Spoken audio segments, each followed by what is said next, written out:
Hej, Alexander Løse og jeg har valgt at arbejde med differentialkvotienten, og jeg vil så gøre rede for, hvad det er, og hvordan man kan bevise den. Og til det bruger vi funktionen f(x) er lig x i anden. Men det vil så tegne ind i vores koordinatsystem.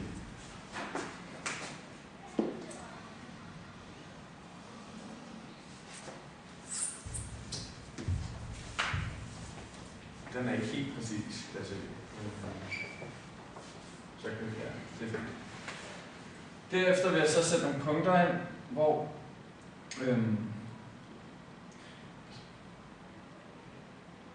fordi vi burde meget gerne gå igennem minus 2,4 og 2,4, så hvad vi skulle rykke vores total.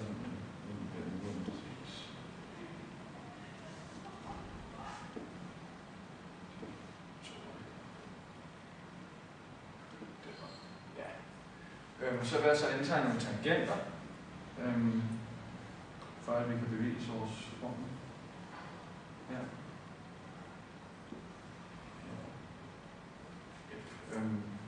For så at bevise, at vi kan udregne differentialkvotienten for tangenten, altså tangentens hældning, skal vi så differentiere vores funktion. Sådan som hedder f mærke x er lig 2x. Og det skyldes nogle differentialregler, hvor man rykker totallet ned foran x'en, og så minuserne 1 i potensen. Ja. Nu vil vi så tage punkterne, f.eks. 1, og sætte ind i vores formel. Og 2 gange 1, det er 2. Så derfor er den her tangents hældning, differentialkvotient, den er 2. Og så hvis vi f.eks. tager minus 2 herover, her, her, så kan vi se, at minus 2 gange 2, det er minus 4. Så den her tangents hældning er minus 4. Pause. Og det kan så også tydeligt ses, at hældningen er markant større, da den stiger eller aftager meget mere end f.eks. den her.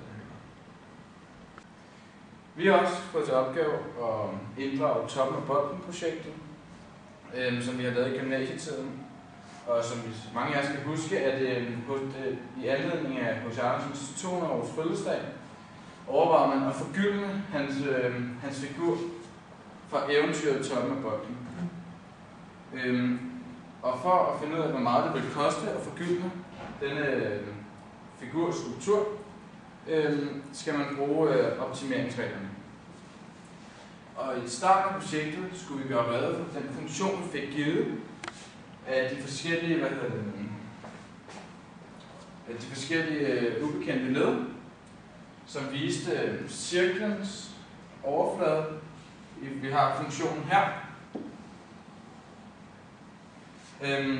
Og det har vi starten af funktionen af cirklens overflade. Og derefter beregner vi så rumfanget for kuglen, som er betegnet som V. Rumfanget for en kugle er 4 i tredje gange pi r i anden tredje. Det er bare større sluk, det der. Det var helt. Nu skal vi så beregne højden for at finde ud af det hele rumfang. Og det gør vi ved at isolere H. Og da vi nu lige har udregnet det globale minimum for radiusen til 0,56, kan vi indsætte 0,56 i vores form. Og vi har også beregnet højden heroppe først, ud fra den formel, vi har fået givet. Og der fik den til 0,52 cirka. Så når vi har indsat vores udregnede tal, isolerer vi H for at finde højden. Og det har vi så gjort her i forskellige trin.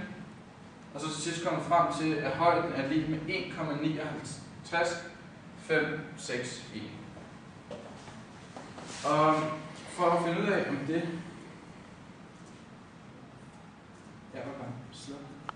Da vi nu har fundet ud af rumfanget, skal vi finde ud af, hvor meget bladguld vi skal bruge for at forgylde den her kejle, og hvor meget det vil koste at forgylde den. Og før vi gør det, indsætter vi først formen for overfladearealer, som vi har beregnet i vores form. Vi fik det globale minimum af radiusen til 0,56. Den indsætter vi så i den givne funktion, og så får vi svaret af rumfanget, eller overfladearealet selvfølgelig, er 3,95. Det vil sige, at overfladearealet er 3,95. Det vil sige, at vi skal bruge omtrent 4 kvadratmeter. Ja, som stadig luftvis. Det vil sige, at vi skal bruge omtrent 4 kvadratmeter bladgulv. Nu, da vi ved, hvor meget bladgulv vi skal bruge, kan vi så også udregne prisen. Og prisen har vi fået givet til, at 80 x 80 mm er lig med 320 kroner. Vi omregner så til meter, så vi får 0,064 meter, eller kvadratmeter selvfølgelig, da vores funktion er udregnet i meter. Og så ved vi så, at 0,0064 kvadratmeter er lig med 320 kroner. Hvorfor skal da vi kender overfladearealet til 3,95, og vi kender, hvor meget det vil koste, er det blot at dividere med hinanden, og så gange det med prisen, som er 320. Og vi får det så til 197.908.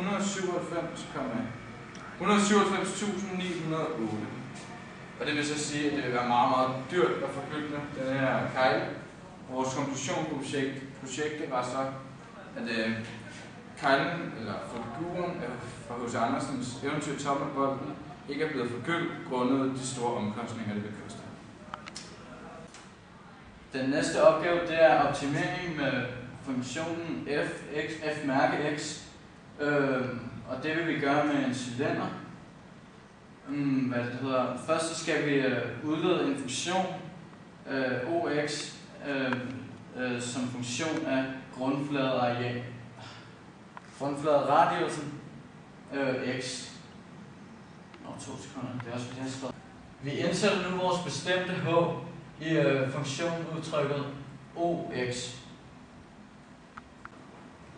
Yes, og vi har nu sat h ind i vores formel ox, eller funktion, og har forkortet den herover.